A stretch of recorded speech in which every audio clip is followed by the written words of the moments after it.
Greetings, everybody. Sam Washington here with the Silicon Valley Black Chamber of Commerce and the Silicon Valley Center for Entrepreneurial Development. Look, folks, don't want to make a complete waste of your time here doing a lot of extra talking, but let's just get right into it. So I'm meeting with some business leaders this evening of some local businesses in the area because one of them was robbed. It was a business invasion in which a lot of merchandise was taken, a lot of tools and equipment to make that merchandise was taken, some documents and papers and things just across the board. Items were stolen from the business, and while the business did have an armed security person on the property, that person found that let's say the number of people who were conducting the invasion early that evening, there were substantially more than the security person thought they could handle. So they contacted the local police, the local law enforcement, who told them essentially, "We're not coming." Sorry about that.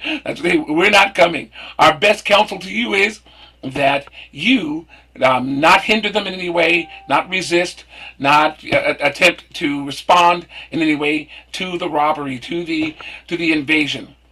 Get out of the way, record what happened, and most of everything that's taken should be recovered through insurance. And that's essentially what the security person told the police, and or rather the police told the security person, and it goes on from there. However, recovering from the losses is proving to be an involved process that may cause the end of the business long before insurance responds. And so the business leaders have asked me to meet with them to discuss what other possibilities they have for securing their businesses, because there are some basic facts that we are learning from this. But before we do that, I want to share something else real quick. In New York City, a minister is robbed at gunpoint during a live stream service. And I'm showing this because one of the things that people don't think about, certainly not in nonprofit organizations and churches and things like that, about protecting their businesses or about setting up a program to make sure that they're secure. It's why you might say, shooting incidents occur at churches with fair ease and with relative commonality in society currently, because people don't expect for churches and schools to have a credible security response. In this particular event, this particular situation, the bishop of this church in New York City, they were in the middle of a live stream service. You can see the video; it's on this page, or you can request it or go to YouTube because it's out there. The minister was preaching, and right in the middle of his sermon, the gunman came in, robbed him of all of that jewelry you see him wearing there, and as well as his wife, who was also similarly decked out, and members of the congregation.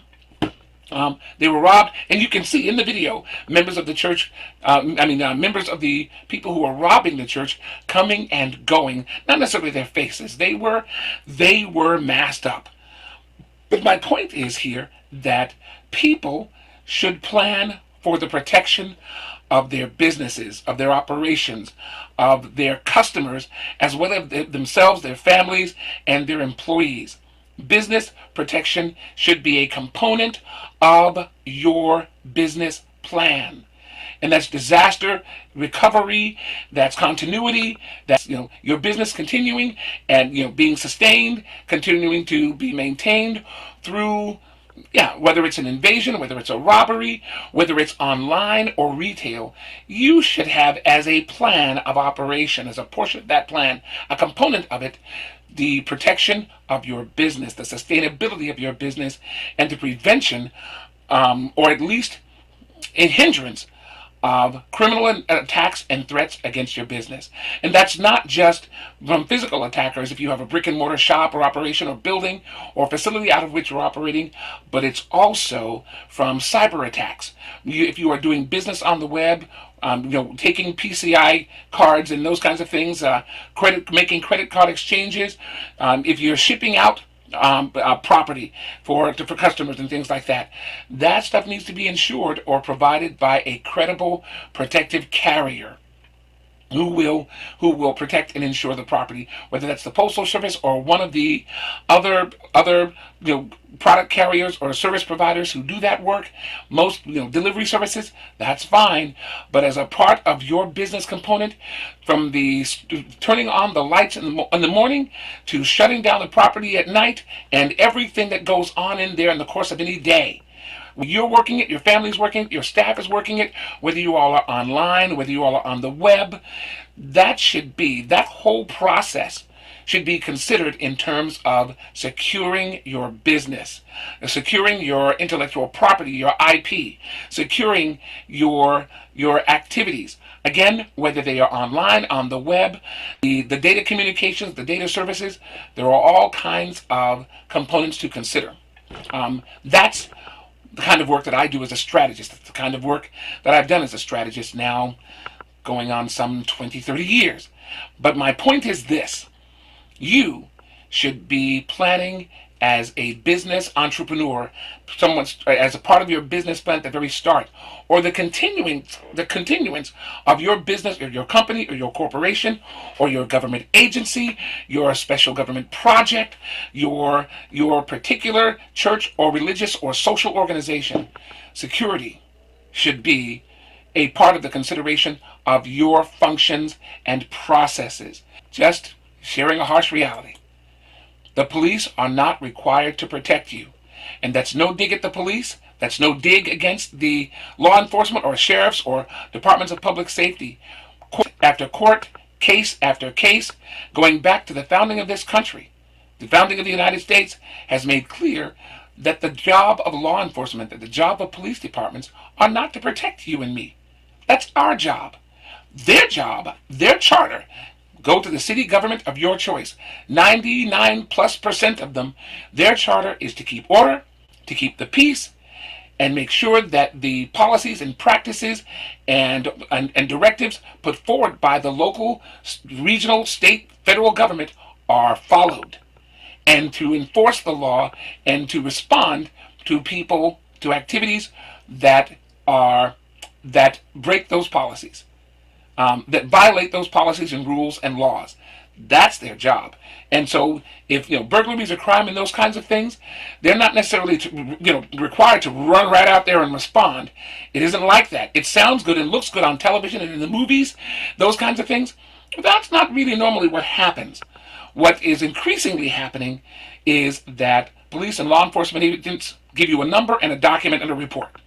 And they ask you to fill it out, and if they have time when they get to it, they'll try to get the person who robbed or attacked or invaded your home or business.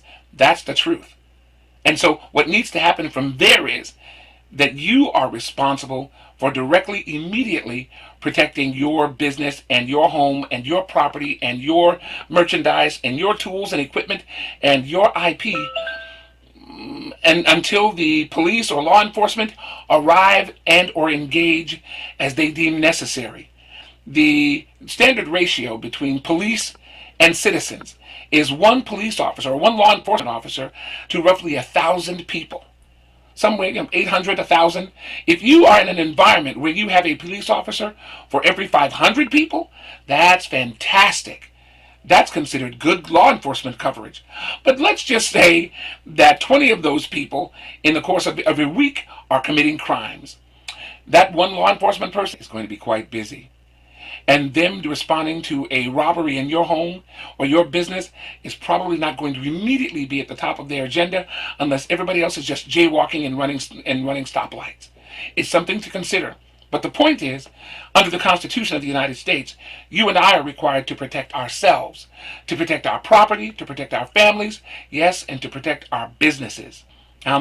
It's hard for people to imagine that, with all the police and especially all the discussions about gun control and limiting all of that, well, one of the things that business leaders need to consider is how then will they then protect their businesses, protect their property, protect their merchandise, even protect themselves and their families, protect their employees, and yes, protect their customers. There are lots of ways to do that that don't necessarily involve guns, and there are lots of ways to, even if you aren't going to respond to a home invasion or a business invasion, to someone attacking you and yours or stealing your property and your merchandise. There are investments in surveillance cameras, all kinds of security, doors and things like that, entrances, that metal detectors and so on that some businesses now use. That the only way to get in is by going through that. It's important to keep in mind, however, that the responsibility for protecting your business in enterprise is yours. Whether that's online, putting up controls on the internet to access and egress from your web environment, from your data service, and providing for secure credit card and business exchanges, providing for secure delivery of your products and services. Absolutely, that is your responsibility and my responsibility as business owners. There's an axiom that says that when seconds count, the police are minutes away. Well, one of the things that people ask you to do is count the time frame in which a thing happens. And sometimes all that's needed is 2 or 3 seconds. Robbed or to be attacked, or at best 15 seconds. Do you think that even if you have access to a phone, the police are going to be there in 15 seconds? Well, if they happen to operate their, if the agency or the police, department is right next door to you, and someone happens to be there, there's a chance they'll get there in 15 seconds. Most likely, it's going to be more like 10, 15, 20, 30 minutes. In this particular case, in this particular local environment where this crime was committed, they said, "We're not coming." Insurance will likely cover all of that. But whatever you do, we recommend you do not resist or in any way hinder the attackers from robbing your business. As crazy as that seems, please remember, the police are not required to protect you. Again, no dig. It's just that the Constitution says that protection of ourselves and our posterity is our job.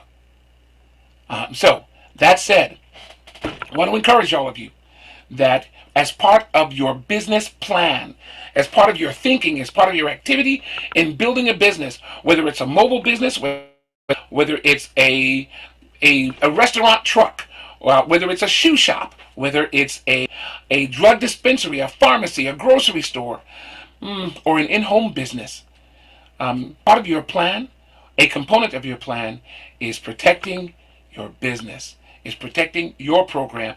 Yes, protecting your mosque, your synagogue, your temple.